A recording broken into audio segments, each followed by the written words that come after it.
أن الحمد لله نحمده ونستعينه ونستغفره ونؤمن به ونتوكل عليه ونعوذ بالله من شرور أنفسنا ومن سيئات أعمالنا من يهده الله فلا مضل له ومن يضلله فلا هادي له ونشهد أن لا إله إلا الله وحده لا شريك له ونشهد أن سيدنا ومولانا محمدا عبده ورسوله أما بعد أعوذ بالله من الشيطان الرجيم بسم الله الرحمن الرحيم قال اهبطا منها جميعا بعضكم لبعض عدو فإما يأتينكم مني هدى فمن تبع هدايا فلا يضل ولا يشقى ومن أعرض عن ذكري فإن له معيشة ضنكا ونحشره يوم القيامة أعمى قال رب لم حشرتني أعمى وقد كنت بصيرا قال كذلك أتتك آياتنا فنسيتها وكذلك اليوم تنسى وكذلك نجزي من أسرف ولم يؤمن بآيات ربه ولعذاب الآخرة أشد وأبقى صدق الله مولانا العظيم رب اشرح لي صدري ويسر لي أمري واحلل عقدة من لساني يفقه قولي أما بعد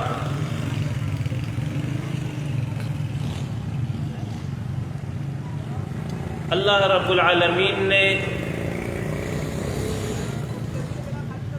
انسان کو تمام مخلوقات پر فضیلت دیتے ہوئے اشرف المخلوقات کا درجہ دیتے ہوئے اسے ان گنت نعمتوں سے نوازا ہے، دنیا کی اشیاء کو اس کی خدمت پر لگا دیا، تو یہ پورا انتظام اللہ نے کیا۔ اس کا مقصد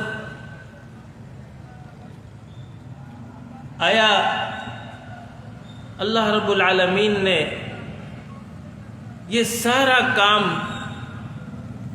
بغیر کسی مقصد کے کیا؟ بس ارادہ ہوا کہ انسان جیسی مخلوق بناتا ہوں اور زمین پر اسے بسا دیتا ہوں۔ تو اس حوالے سے فرمایا افحسبتم انما خلقناکم عبثا، اے انسانوں کیا تمہارا یہ گمان ہے میں نے تمہیں بے مقصد پیدا کیا؟ وَأَنَّكُمْ إِلَيْنَا لَا تُرْجَعُونَ، اور یہ کہ مرنے کے بعد تم پلٹ کر لوٹ کر میری طرف نہیں آؤ گے۔ فَتَعَالَى اللَّهُ الْمَلِكُ الْحَقُّ، اگر کسی کا یہ گمان ہے تو اسے سمجھ لینا چاہیے کہ اللہ حقیقی اور بلند اور بالا ہے، حقیقی بادشاہ ہے۔ تو حقیقی بادشاہ لا یعنی کام نہیں کرتا، تو کیوں پیدا کیا؟ تو اس کا جواب سورہ الذاریات میں دیا، سورہ البقرہ میں دیا۔ سورہ زاریات میں فرمایا وَمَا خَلَقْتُ الْجِنَّ وَالْإِنسَ إِلَّا لِيَعْبُدُونَ، کہ یہ انسان میری عبادت کرے گا. اور سورہ البقرہ کی ابتدائی آیات میں آیا کہ انی جاعل فی الارض خلیفہ، میں زمین پر خلیفہ بنانے والا ہوں. تو عبادت اور خلافت یہ انسان کی تخلیق کا مقصد ہے. اس سے مطلوب یہی دو کام ہیں. عبادت کس کو کہتے ہیں؟ عبادت کہتے ہیں کہ اللہ کی رضا، اس کے پسند کے مطابق عقیدہ، قول، عمل، اخلاق اختیار کرنا، اس کو عبادت کہتے ہیں. اور خلافت کہتے ہیں کہ اللہ کی رضا اور منشا کے مطابق زمین کا نظام چلانا، یعنی اللہ کی حاکمیت قائم کرنا. یہ وہ دو کام ہیں. تو اب اللہ کی رضا انسان کو کیسے حاصل ہو؟ انسان اپنی عقل سے یہ نہیں معلوم کر سکتا. جیسے آپ کی کیا پسند ہے، تو جب تک آپ بتائیں گے نہیں دوسرے کو اس کا علم نہیں ہوگا. یا تو اپنے قول سے بتائیں گے یا اپنے عمل سے بتائیں گے، تو دوسرا سمجھ جائے گا کہ اس کی یہ پسند ہے، اس کی یہ چوائس ہے. تو اسی طریقے سے جب عبادت کا معنی اللہ کی رضا اور پسند ہے، تو اللہ بتائے گا تو انسانوں کو پتہ چلے گا. اگر اللہ نہ بتائے تو نہیں پتہ چلے گا. لہذا اللہ رب العالمین نے پہلے انسان کو اس کا علم دے دیا تھا کہ میری رضا کیا ہے، میری پسند کیا ہے. چونکہ وہ پہلے انسان تھے تو ان کے لیے زمین پر نمونہ عمل موجود نہیں تھا. تو لہذا اسے دنیا کی عملی زندگی سے متعلق بھی علم عطا کر دیا تھا کہ دنیا کی اشیاء کو کیسے استعمال کرو گے. وَعَلَّمَ آدَمَ الْأَسْمَاءَ كُلَّهَا، تمام علم دے دیا آدم کو. مراد تمام سے جتنی آدم اور اس کی اولاد کی ضرورت تھی، اس کو علم الاشیاء اور آج کی جدید اصطلاح میں علم سائنس کہتے ہیں. یہ سائنس تجربات جو کر رہی ہے، یہ سب کا سب علم الاشیاء ہے. تو آدم علیہ السلام کو براہ راست اللہ نے دیا، اس لیے کہ ان کے لیے کوئی نمونہ نہیں تھا. اور شریعت کا بھی علم اس کو دیا کہ شریعت کے علم کے ذریعے اسے اللہ کی رضا اور اللہ کی پسند معلوم ہو. اللہ چاہتا کیا ہے، اس کی رضا کیسے حاصل ہوگی. لہذا دو علوم عطا کیے، علم الشرعیہ جس کے ذریعے عبادت اور خلافت کا کام معلوم ہو، اور علم الاشیاء جس کے ذریعے اسے دنیا کی زندگی گزارنے کا طریقہ اور سلیقہ معلوم ہو، اور پھر اس کے بعد اسے زمین پر روانہ کیا، تو اس وقت جو ہدایات دی ہیں وہ سورہ بقرہ میں بھی بیان ہوئی ہیں، اور یہاں پر جو آیات میں نے بھی آپ کے سامنے سورہ طٰہٰ کی قراءت کی ہے ان میں بھی بیان ہوئی ہیں۔ وہ یہ قَالَ اهْبِطَا مِنْهَا جَمِيعًا، اے آدم اور اس کی اولاد جاؤ زمین پر زندگی گزارو۔ اہبطا تثنیہ کا صیغہ، آدم اور حوا مراد ہیں، اور سورہ بقرہ میں قال اہبطوا منها جميعا وہ جمع کا صیغہ ہے، تو آدم اور حوا اور اس کی اولاد ساری مراد ہے۔ ایک وقت مقررہ تک تم نے دنیا کی زندگی گزارنی ہے،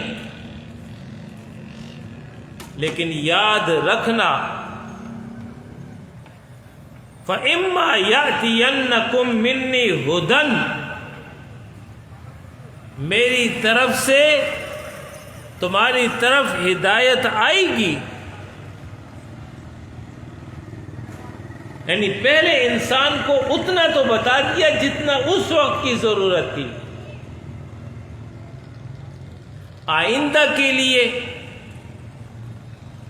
تو آئندہ کے لیے علم الشرعیہ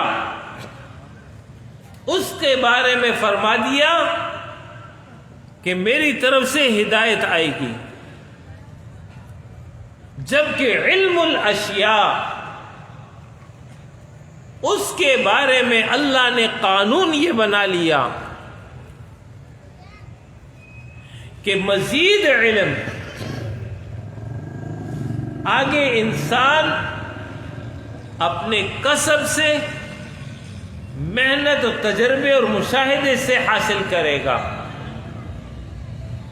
اشیاء میں غور اور فکر و تدبر کرے گا، اس کے ذریعے اسے دنیا کا علم ملتا چلا جائے گا۔ لیکن علم الشرعیہ جو اللہ کی رضا اور پسند کا علم ہے، یہ انسان تجربے اور مشاہدے سے نہیں حاصل کر سکتا، تو اس کے بارے میں فرما دیا فَإِمَّا يَأْتِيَنَّكُم مِّنِّي هُدًى، میری طرف سے تمہارے پاس ہدایت آئیں گی، فَمَن تَبِعَ هُدَايَا، جس نے ان ہدایات کی پیروی کر لی، فَلَا يَضِلُّ وَلَا يَشْقَى، تو ایسا انسان نہ تو گمراہ ہوگا اور نہ ہی اس کی بدبختی ہوگی، کامیاب مومن بن جائے گا۔ وَمَنْ أَعْرَضَ عَنْ ذِكْرِي، اور جو میرے درس نصیحت سے اعراض برتے گا، روگردانی اختیار کرے گا، فَإِنَّ لَهُ مَعِيشَةً ضَنْكًا، تو بے شک اس کی معیشت، اس کا گزران، اس کی دنیا کی زندگی تنگ ہوگی۔ تو تنگ کی کئی صورتیں ہیں، ایک صورت تو یہ ہے کہ فقر اور فاقہ میں مبتلا ہوگا، ہر وقت جزر فزر گلے شکوے کرتا رہے گا. اور دوسری صورت یہ ہے کہ مال اسباب سب کچھ اس کے پاس ہوگا، لیکن ان سب کچھ کے باوجود اسے سکون اور اطمینان نصیب نہیں ہوگا. حل من مزید، اسی کے چکر میں پڑا رہے گا. حرص اور بخل، اس میں وہ مبتلا ہو جائے گا. نہ دن میں اسے اطمینان ہوگا، نہ رات کو اسے سکون حاصل ہوگا. یہ ہے معیشت کا تنگ ہونا. یاد رکھیے، ایک ہے آسائش اور ایک ہے اسباب آسائش. دونوں الگ الگ چیزیں ہیں. ضروری نہیں ہے جہاں اسباب آسائش ہو تو وہاں آسائش بھی ہو، لازم نہیں ہے. ایسا ممکن ہے، اور اکثر ہم نے مشاہدے میں دیکھا ہے کہ اسباب موجود ہوں گے لیکن نتیجہ نہیں ملے گا. اسباب آسائش، مال کی فراوانی، بنگلہ، گاڑی، کاروبار، شہرت، منصب، اقتدار، اختیارات، یہ سب کچھ ہوگا، لیکن سکون اسے میسر نہیں ہوگا. بے چین اور اضطراب کی کیفیت میں مبتلا ہوگا. تو اسباب ہیں یہ سارے، لیکن ان اسباب کا نتیجہ نہیں نکلے گا. جیسے آگ کا کام ہے جلانا، تو آگ سبب ہے جلانے کا. ضروری نہیں ہے جہاں آگ ہو تو اس کا نتیجہ جلنا یہ بھی موجود ہو جائے. ابراہیم علیہ السلام آگ میں ڈالے گئے، آگ میں موجود تھے، لیکن آگ نے اپنا کام نہیں کیا، سلب ہو گیا. پانی سبب ہے ڈوبنے کا. موسیٰ علیہ السلام اور اس کا لشکر پانی میں داخل ہو گیا لیکن نہیں ڈوبا. تو سبب موجود ہے، نتیجہ نہیں آیا. تو یاد رکھیے، سبب اس وقت مؤثر ہوتا ہے جب مسبب الاسباب اللہ رب العالمین اس سبب میں وہ تاثیر رکھ دیں تو نتیجہ آ جائے گا. اور اگر اس تاثیر کو سلب کر لیں تو سبب موجود ہے، نتیجہ نہیں آئے گا. تو ایک شخص کے پاس مال اور دولت کی فراوانی ہو، یہ سبب ہے آسائش کا، لیکن اللہ رب العالمین ان اسباب سے سکون سلب کر لے، آسائش سلب کر لے، تو یہ ساری چیزیں انسان کو میسر ہوں گی، لیکن امن، سکون، چین اسے نصیب نہیں ہوگا. یہی بات اللہ یہاں فرما رہا ہے، وَمَنْ أَعْرَضَ عَنْ ذِكْرِي فَإِنَّ لَهُ مَعِيشَةً ضَنْكًا. یاد رکھیے، امن، سکون، عزت، وقار، سربلندی اللہ رب العالمین نے اپنی اطاعت اور بندگی میں رکھی ہے. کہ جو اس کی اطاعت اور بندگی کرے گا وہ دنیا میں بھی سرخرو ہوگا، وہ آخرت میں بھی سرخرو ہوگا۔ لو اقاموا التوراة والانجیل وما انزل الیہم من ربہم لأکلوا من فوقہم ومن تحت ارجلہم۔ جو بھی سابقہ اقوام کا ذکر کیا کہ ان میں سے جو بھی ان کتابوں پر عمل کرتا، اگر یہ اپنے دور میں تورات اور انجیل کو قائم کرتے، اللہ فرماتا ہے لَأَكَلُوا، تو یہ کھاتے اوپر سے بھی، یعنی اوپر سے بارش برستی، زمین اپنے خزانے اگل دیتی، لیکن انہوں نے نہیں کیا، لہذا انہیں نہیں دیا گیا۔ تو یہ آیت آج ہمیں خطاب کر رہی ہے کہ اپنے دور میں اس کے مطابق عمل کرو گے سرخرو ہو جاؤ گے۔ تو یہ بات آدم علیہ السلام کو اللہ نے سمجھا دی۔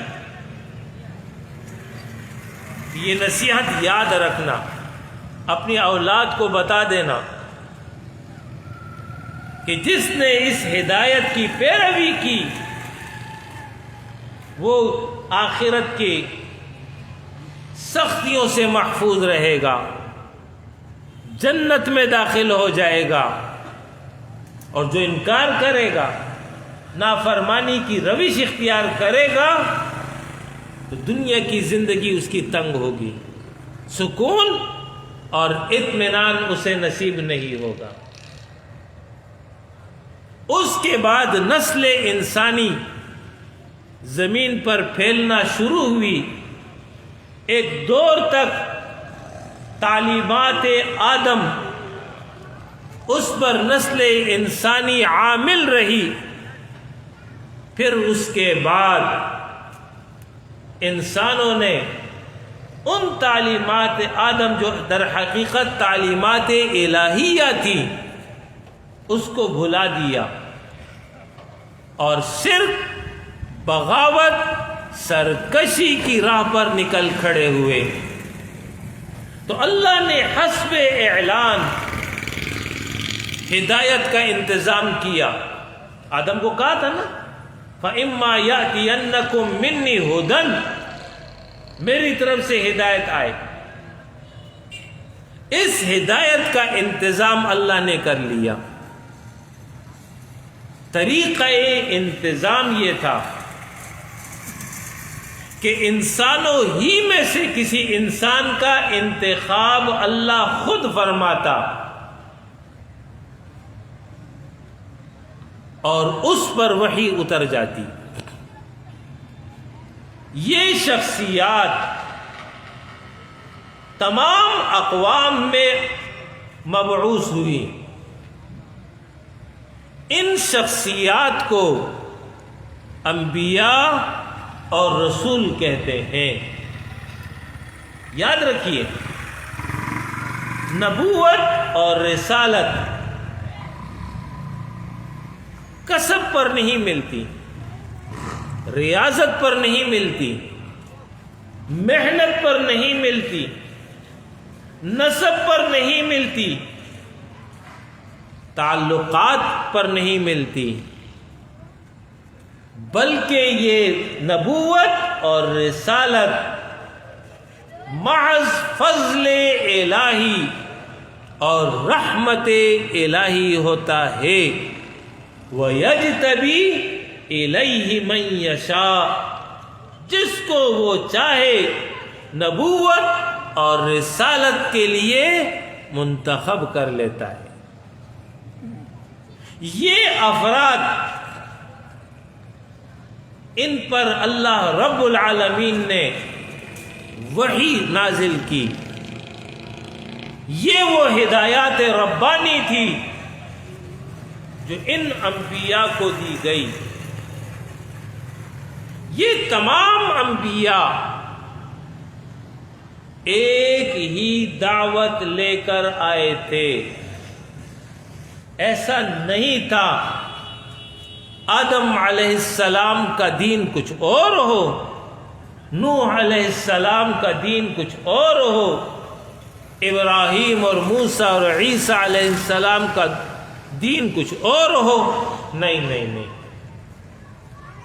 یہ سب کے سب متحد تھے، مشترک تھے اصولی تعلیمات میں، بنیادی احکام میں. ان کے درمیان اگر فرق ہے تو وہ عملی تعلیمات کے حوالے سے ہے کہ کسی کو کسی دور میں کوئی عملی حکم دیا، کسی کو کوئی اور دیا، زمانے اور حالات کے حساب سے. اس اعتبار سے تمام انبیاء کا دین ایک ہے، الاسلام، اور شریعت الگ الگ ہے. شریعت کا تعلق عملی احکام سے ہے. اسی لیے کہا جاتا ہے شریعت موسوی، شریعت عیسوی، شریعت محمدی، شریعت ابراہیمی. شریعت الگ الگ ہے، دین ایک ہے. اور رسول اللہ صلی اللہ علیہ وسلم نے اس طرح بھی تشبیہ دی ہے کہ ہم انبیاء کی مثال ایسی ہے کہ باپ ایک ہو، ماں الگ الگ ہو، تو اصل ایک ہے، فرع الگ الگ ہے. یہ تمام انبیاء، ان کی تعلیمات کا خلاصہ دو باتیں ہیں. پہلی بات، یا قوم اعبدوا اللہ ما لکم من الہ غیرہ، اے میری قوم ایک اللہ کی عبادت کرو، اللہ کے ماں سوا تمہارا کوئی الہ نہیں ہے. ہر پیغمبر نے یہی بتایا. اور دوسرا، وَأَطِيعُونِي، اور ہماری اتباع اور اطاعت کرو. وجہ یہ ہے کہ نبی اور رسول اللہ کا نمائندہ ہوتا ہے. جب اللہ کا نمائندہ ہے تو اللہ کے احکام اور اس کے فرامین کو وہ اپنے قول سے بھی بتاتا ہے، وہ اپنے عمل سے بھی بتاتا ہے. لہذا امت کو یہ بتا دیا گیا کہ عبادت رب جو مطلوب اور مقصود ہے، اس کی ادائیگی کا صحیح طریقہ یہ ہے کہ اطاعت رسول کرو گے. لہذا اللہ کی عبادت اور رسول کی اطاعت یہ تمام انبیاء کی تعلیمات کا خلاصہ ہے. ان تمام انبیاء نے اپنی اپنی قوموں کو یہی تعلیمات دی. یہ سلسلہ انبیاء آدم علیہ السلام سے شروع ہوا اور محمد الرسول اللہ صلی اللہ علیہ وسلم پر آ کر مکمل ہو گیا. ان پر کیوں مکمل ہوا؟ اس کی وجہ کیا ہے یہ بھی سمجھ لیجئے. نبوت اور رسالت 4 وجوہ کی وجہ سے دی جاتی تھی. نمبر 1، زمین پر الہی تعلیمات موجود نہ ہو، نبی آ جاتا، رسول آ جاتا، تعلیم آ جاتی. نمبر 2، زمین پر الہی تعلیمات موجود ہیں لیکن انسانوں نے اس میں تحریف کر ڈالی، تو پھر اللہ رب العالمین نے نبی اور رسول کو مبعوث کر دیا کہ وہ جو تحریف ہے اس کو دور کر کے اصل تعلیم کو دوبارہ سے لوگوں کے سامنے پیش کر دے. یہ دو وجہ ہو گئی. تیسری وجہ یہ ہے کہ پہلے سے الہی تعلیمات زمین پر موجود ہے، تحریف نہیں ہوئی ہے، لیکن اللہ مزید ہدایات تعلیمات دینا چاہ رہا ہے. اس کا طریقہ نبی ہے، تو نبی آ جاتا، مزید تعلیمات انسانوں کو حاصل ہو جاتی. تین وجہ ہوگی. چوتھی وجہ یہ ہے زمین پر الہی تعلیمات موجود ہے، تحریف نہیں ہوئی ہے، جتنا دینا مقصد تھا سب دے دیا، مزید کی ضرورت نہیں ہے. زمین پر نبی موجود ہے، اس کی تائید کے لیے، اس کی تقویت کے لیے مزید نبی کی ضرورت ہوتی تھی. تو پہلے سے موجود نبی کی تائید کے لیے ایک اور نبی آ جاتا. یہ چار وجہ ہے جن کی بنا پر یہ انبیاء آتے رہے. حضرت عیسیٰ علیہ السلام تک یہ سلسلہ ایسا ہی رہا. اس کے بعد یہ قوم بنی اسرائیل کی ذمہ داری، اس نے اپنے عہد سے انحراف کیا، کتابوں میں ترمیم کر ڈالی، الہی تعلیمات مسخ ہو گئیں. وَإِن كَانُوا مِن قَبْلُ لَفِي ضَلَالٍ مُبِينٍ. انسان کھلی گمراہی میں مبتلا ہو چکا تھا. لَقَدْ مَنَّ اللَّهُ عَلَى الْمُؤْمِنِينَ. اللہ نے احسان عظیم کیا، رسول اللہ صلی اللہ علیہ وسلم کی بعثت ہو گئی.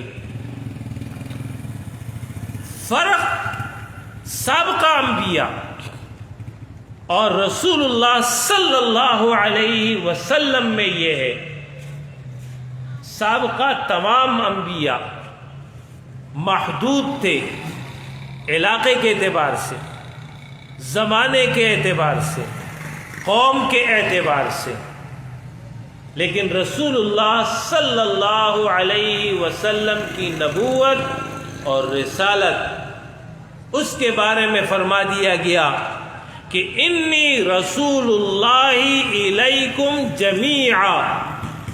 میں تم سب انسانوں کی جانب اللہ کا رسول بنا کر بھیجا گیا. وما ارسلناک الا کافۃ للناس. ہم نے آپ کو تمام انسانوں کے لیے رسول بنا دیا. آپ کی نبوت اور رسالت کسی خاص علاقے، کسی خاص قوم اور کسی خاص زمانے کے لیے نہیں ہے. یہ فرق ہے آپ صلی اللہ علیہ وسلم اور باقی میں. آپ کو جو دین دیا گیا اس کے بارے میں فرما دیا الیوم اکملت لکم دینکم. دین ہم نے مکمل دے دیا، مزید کسی تعلیم کی اب ضرورت نہیں ہوگی. جو دین دیا وہ دین قرآن اور حدیث پر مبنی. اس قرآن اور حدیث کی حفاظت اللہ نے خود کی ہے. قرآن کی براہ راست کی، نحن نزلنا الذکر وَإِنَّا لَهُ لَحَافِظُونَ. قرآن محفوظ. حدیث کی حفاظت کے لیے محدثین کو پیدا فرما دیا. لہذا دور صحابہ کی تعلیمات آج 1400 سال کے بعد کے انسان کے لیے بعین ہی اسی طرح دستیاب ہے جیسے دور صحابہ میں دستیاب تھی. تو دین مکمل دین محفوظ. تو میں نے آپ کو بتایا تھا نبی کب آتا ہے؟ جب زمین پر الہی تعلیمات نہ ہو. تو الہی تعلیمات تو موجود ہیں، قرآن موجود ہے. نبی اس وقت آتا ہے جب الہی تعلیمات میں تحریف ہو چکی ہو. قرآن محفوظ، حدیث محفوظ، الہی تعلیمات مزید دینا مقصود ہو تو نبی آتا ہے. تو قرآن نے تو بتا دیا اکملت لکم دینکم، دین مکمل ہو چکا، مزید تعلیم کی ضرورت نہیں. 3 وجہ تو ختم ہو گئی. چوتھی وجہ یہ تھی کہ پہلے سے موجود نبی کے ہوتے ہوئے دوسرا نبی آ جائے. اس کا امکان رسول اللہ صلی اللہ علیہ وسلم کی زندگی میں موجود تھا کہ آپ کے ہوتے ہوئے آپ کی تائید کے لیے کوئی اور نبی بھی آ جاتا، جیسے موسیٰ علیہ السلام کے لیے ہارون آئے. لیکن آپ کے دنیا سے جانے کے بعد اب یہ وجہ بھی ختم ہو گئی. اب قیامت تک کے تمام انسانوں کے لیے ہدایت، رہنمائی، کامیابی کا راستہ صرف محمد الرسول اللہ صلی اللہ علیہ وسلم کی تعلیمات ہیں، یعنی قرآن اور حدیث. اس وقت اس آیت میں وَمَنْ أَعْرَضَ عَنْ ذِكْرِي فَإِنَّ لَهُ مَعِيشَةً ضَنْكًا، اس جگہ اس ذکر سے اب مراد قرآن اور حدیث ہے. یہ وحی الہی ہے، یہ اللہ کا ذکر ہے. یہ قرآن اور یہ حدیث انسان کی مکمل رہنمائی کرتا ہے. دین اسلام صرف پوجا پاٹ کا نام نہیں ہے، صرف رسوم و رواج کا نام نہیں ہے، صرف اذکار کا نام نہیں ہے، صرف نماز اور روزے کا نام نہیں ہے. دین اسلام انسانی زندگی کی مکمل رہنمائی کرتا ہے. انسان کے پیدا ہونے سے لے کر اس کے مرنے تک، اس کے قبر میں پہنچنے تک اس کے لیے تعلیمات انسان کو دیتا ہے. عقیدہ بھی بتاتا ہے. عبادات محضہ یعنی وہ امور جس کا مقصد محض تقرب الہی ہوتا ہے، دنیاوی کوئی غرض اس میں نہیں ہوتی ہے. نماز، روزہ، زکوٰۃ، ذکر، حج، تلاوت، تسبیح، توبہ استغفار، اعتکاف، یہ سب کے سب دین نے ہمیں بتائے. تیسرا ہے معاملات. انسانوں کے باہمی تعلقات کی نسبت سے حقوق اور فرائض، وہ بھی یہ دین ہمیں بتاتا ہے. ماں باپ کا حق، اولاد کا حق، پڑوسیوں کا حق، رشتہ داروں کا حق، گاہک کا حق، دکاندار کا حق، محلے دار کا حق. غرض انسانی زندگی میں انسان جس مقام پر کھڑا ہو اس نسبت سے اسے تعلیمات یہ دین فراہم کرتا ہے. چوتھی چیز اخلاق، یعنی انسان کا باطن وہ کبر سے، وہ غرور سے، وہ فخر سے بالکل پاک ہو. حسد، کبر، بغض اس کے دل میں موجود نہ ہو. اس کے دل میں تواضع ہو، انکساری ہو، عاجزی ہو. اس کی بھی تعلیمات اسلام دیتا ہے. یہ دین اسلام فرد کی اصلاح بھی کرتا ہے. یہ دین اسلام گھر کی اصلاح بھی کرتا ہے. یہ دین اسلام معاشرے کی بھی اصلاح کرتا ہے. یہ دین اسلام انفرادی معاملات سے متعلق بھی تعلیمات دیتا ہے. اجتماعی زندگی سے متعلق بھی تعلیمات دیتا ہے۔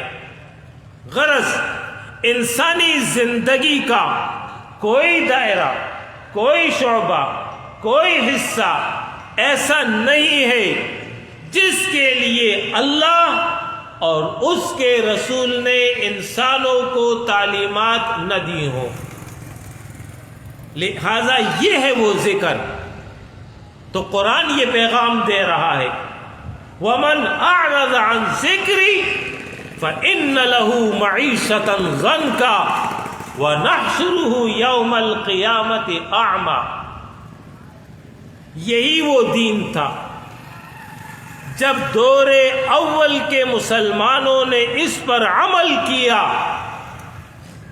تو ان کے لیے زمین میں وسعت پیدا کر دی گئی۔ ایران فتح ہوا، روم فتح ہوا، عراق فتح ہوا، ایک وسیع رقبہ کلمہ لا الہ الا اللہ محمد الرسول اللہ کے زیر نگی آ گیا۔ یہ وہ عمل شکر تھا جو دور اول کے مسلمانوں نے کیا۔ لَإِن شَكَرْتُمْ لَأَزِيدَنَّكُمْ، شکر کرو گے اور دوں گا۔ لہذا جب انہوں نے عملی شکر کیا اللہ رب العالمین نے یہ سب کچھ انہیں دے دیا۔ جب تک یہ امت اس ذکر کے مطابق دنیا میں عمل کرتی رہی، دنیا میں سرخرو اور سر بلند رہی۔ صحابہ تو آپ کو معلوم ہے، اس کے بعد خلافت جب وہ ختم ہوگی اور ملوکیت میں تبدیل ہو گئی تو اس کے بعد بھی بنو عباس، بنو امیہ، خلافت عثمانیہ، ہندوستان کے مغل بادشاہ، یہ سب دنیا پر ان کا ایک دور رہا۔ وجہ یہ تھی کہ مجموعی طور پر دین پر عامل رہے، اگرچہ ان میں بہت ساری خرابیاں پیدا بھی ہو گئی اور انہی خرابیوں کے نتیجے میں بعد میں زوال آیا، لیکن بہت ساری خوبیاں ان میں موجود تھیں۔ جو مغل بادشاہ ہیں ان کی عدالتوں میں فیصلے قرآن و سنت اور فقہ اسلامی کے مطابق ہوتے تھے۔ آپ نے شاید نام سنا کہ نہیں سنا، فتاوی عالمگیری۔ عالمگیر ہندوستان کا ایک بادشاہ گزرا ہے، اس کی زیر نگرانی فقہا نے قانون مرتب کیا جس کو فتاوی عالمگیری کہا جاتا ہے۔ آج ہمارے مفتیان کرام اس سے مستغنی نہیں رہ سکتے، اس کو دیکھ کر کے جواب دیتے ہیں۔ خلافت عثمانیہ میں المجلہ یہ جو ہے ان کا قانون تھا جو قرآن و سنت اور فقہ اسلامی سے ماخوذ تعلیمات تھی۔ قاضی ابو یوسف، یہ امام ابو یوسف ہیں، امام ابو حنیفہ کے شاگرد، ہارون الرشید خلیفہ کے دور میں یہ قاضی القضات تھے، چیف جسٹس تھے۔ انہوں نے باقاعدہ اس دور کے لیے قوانین مرتب کیے۔ مدعا میرا یہ ہے کہ جب بھی یہ امت اللہ اور اس کے رسول کے قوانین کے مطابق جس درجے میں عمل کرتی رہی، اسی حساب سے انہیں دنیا میں عزت و سرخروئی حاصل رہی۔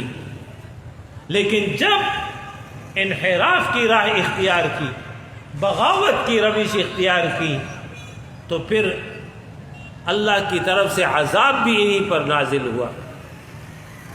ہم ہندوستان میں 250 سال غلامی کا دور گزار چکے، ہم پر انگریزوں نے قبضہ کیا، ہماری تہذیب، ہماری کلچر، ہماری ثقافت، ہمارا پورا دین ہم سے لے لیا گیا، اجتماعی نظام سے ہمیں بے دخل کر دیا۔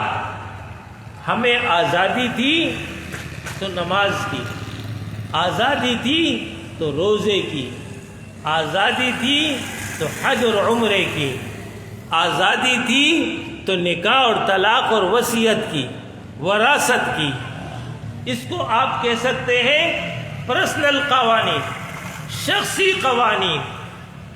لیکن جو اجتماعی معاملات، کاروبار، سیاست، عدالت، معاشرت، اس میں مسلمانوں کا کوئی رول اور کوئی کردار نہیں تھا، اور ذلت اور پستی یہ بن گئی تھی کہ مسلمانوں نے صرف اسی کو اپنے لیے کافی سمجھ لیا کہ شکر ہے نماز تو پڑھتے ہیں، مسجد تو آباد ہے، روزہ تو رکھتے ہیں، مدرسے موجود ہیں، اور ہمیں کیا چاہیے۔ علامہ اقبال نے اسی بات کو ذکر کیا تھا کہ ہند میں جو ملا کو ہے سجدے کی اجازت، ناداں یہ سمجھتا ہے کہ اسلام ہے آزاد۔ صرف ایک مخصوص دائرے میں ہمیں یہ آزادی تھی، اس سے زیادہ نہیں تھی۔ یہ وہ دور غلامی جب وہ گزر گیا اور ہم نے اللہ سے وعدہ کیا، پاکستان کا مطلب کیا لا الہ الا اللہ، ہمیں خطہ عطا کر، ہم اس خطے پر تیرے دیے ہوئے قوانین کے مطابق اپنی انفرادی، اپنی اجتماعی، اپنی گھریلو زندگی گزاریں گے۔ اللہ نے اس وعدے کے مطابق ہمیں پاکستان عطا کر دیا۔ یہ وہ پاکستان جہاں پر اللہ کے قوانین کو رائج ہونا تھا، اللہ کے دین کو عملاً جاری ہونا تھا، خلافت عرضی کا کام ہم نے کرنا تھا۔ آج 75 سال کے بعد ہم کہاں کھڑے ہیں؟ ہر شخص اپنا جائزہ لے لے۔ ہم انفرادی دائرے میں، ہم گھر کے دائرے میں، ہم معاشرے کے دائرے میں، ہم اجتماعی دائرے میں کہاں کہاں دین کے مطابق ہیں؟ جواب تو یہ آتا ہے نہ تو انفرادی طور پر پورے مومن ہیں اور نہ ہی اجتماعی طور پر پورے مومن ہیں۔ حالانکہ تقاضا ہم سے یہ ہے یا ایھا الذین آمنوا ادخلوا فی السلم کافہ، اے مومنو اسلام میں پورے کے پورے داخل ہو جاؤ۔ یہ قرآن، اس میں 500 آیات احکامات سے متعلق ہیں۔ ہم نے ان 500 آیات میں کتنی آیات پر عمل کیا ہے؟ اقیموا الصلاۃ، نماز پڑھو، کتنے لوگ پڑھتے ہیں؟ آتوا الزکوٰۃ، زکوٰۃ دو، کتنے لوگ دیتے ہیں؟ اتموا الصیام، روزہ پورا کرو، کتنے لوگ پورا کرتے ہیں؟ للہ علی الناس حج البیت من استطاع الیہ سبیلا، حج بیت اللہ فرض، کتنے لوگ ادا کرتے ہیں؟ لا تاکلوا الربا، سود نہیں کھاؤ گے۔ احل اللہ البیع وحرم الربا، اللہ نے کاروبار کو حلال کیا، تجارت کو حلال کیا، سود کو حرام کر دیا۔ آج ہمارے معاشرے میں کیا سودی نظام نہیں ہے؟ کیا ہمارا معاشی نظام سود پر قائم نہیں ہے؟ اللہ فرما رہا ہے ان الحکم الا للہ، حکم ایک اللہ کا ہوگا، اللہ کے ماں سوا کسی کا قانون، کسی کا دستور اور کسی کا آئین نہیں ہوگا۔ کیا ہماری عدالتیں اسلام کے مطابق عامل ہیں؟ کیا وہاں شریعت کے مطابق فیصلے سنائے جا رہے ہیں؟ کیا ہماری پارلیمنٹ میں قانون الہی کے مطابق فیصلے ہوتے ہیں؟ جواب تو نفی میں آ رہا ہے۔ تو پھر وہ دور جو انگریزوں کے زمانے کا تھا اور موجودہ دور جو ہمارا ہے، کتنا فرق رہ گیا؟ صرف نام کا فرق رہ گیا کہ پہلے فلپس وزیر اعظم تھا اور اب عبداللہ وزیر اعظم ہے، پہلے جوزف وزیر اعظم تھا تو اب جو عبد الرحمن وزیر اعظم ہے۔ لیکن زندگی اجتماعی دائرے کی، زندگی گھر کے دائرے کی، زندگی انفرادی دائرے میں، وہاں کھلم کھلا بغاوت اور سرکشی تو فرمایا وَمَنْ أَعْرَضَ عَنْ ذِكْرِي فَإِنَّ لَهُ مَعِيشَةً ضَنْكًا، جو بھی اس قرآن سے روگردانی کرے گا، جو بھی میری تعلیمات سے انحراف کرے گا، میں اس کی زندگی تنگ کر دوں گا۔ آج نتائج ہمارے سامنے ہیں۔ یہ پاکستان بنگلہ دیش بنا کہ نہیں بنا؟ یہ پاکستان جو موجود رہ گیا، کیا وہاں پر انتشار ہے کہ نہیں ہے؟ کیا بغاوت ہے کہ نہیں ہے؟ کیا آپ کی جان محفوظ ہے؟ کیا آپ کا مال محفوظ ہے؟ کیا آپ کی اولاد محفوظ ہے؟ کیا آپ کو رزق فراوانی حاصل ہے؟ کیا آپ امن اور سکون اور اطمینان کے ساتھ زندگی بسر کر رہے ہیں؟ جواب تو نفی میں ہے۔ تو جیسے ہمارا عمل ہوگا ویسی اس کا نتیجہ ہوگا۔ ایسا ممکن نہیں ہے ہم کانٹے بوئیں اور امید رکھیں کہ اس سے ہمیں جو ہے سیب مل جائے، اس سے ہمیں انگور مل جائے، اس سے ہمیں انار مل جائے۔ جو ہمارا عمل ہوگا اس کا وہی نتیجہ نکلے گا۔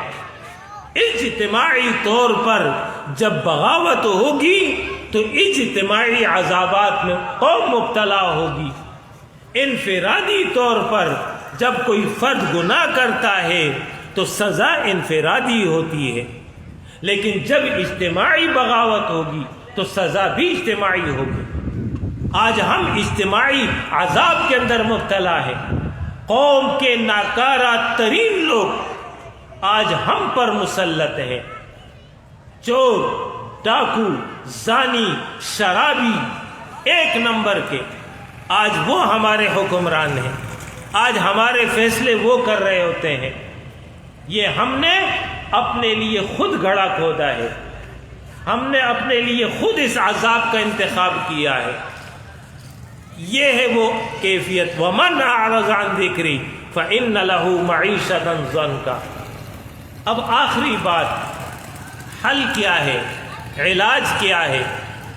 تو حل اور علاج ایک ہی ہے کہ محمد الرسول اللہ صلی اللہ علیہ وسلم کی سچی غلامی اختیار کر لو، سچی وفاداری اختیار کر لو۔ کی محمد سے وفا تو نے تو ہم تیرے ہیں، یہ جہاں چیز ہے کیا لوح و قلم تیرے ہیں۔ علامہ اقبال اللہ کی طرف سے کہہ رہا ہے۔ یہ الفاظ بظاہر تو اقبال کے ہیں لیکن پیغام اللہ کا ہے۔